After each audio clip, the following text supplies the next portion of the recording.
Okay, you guys, welcome back to my channel. As you can see, I have already cut the pants using my friskar scissors that I purchased from Joann's. So I cut the pants legs, took the cargo pockets off, and then I evened the pants legs out to make sure it wouldn't be uneven. And then as you can see, I'm about to sew what I want together. I'm actually sewing the pants together so that I can see exactly what I want to do. But I actually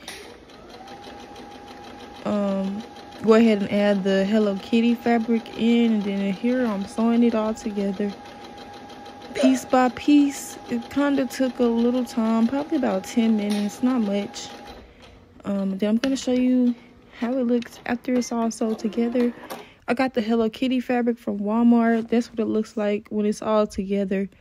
And then I'm going to pin it in 4 places and create my ruffles. Then I'm going to sew over it, and then here goes the finished look.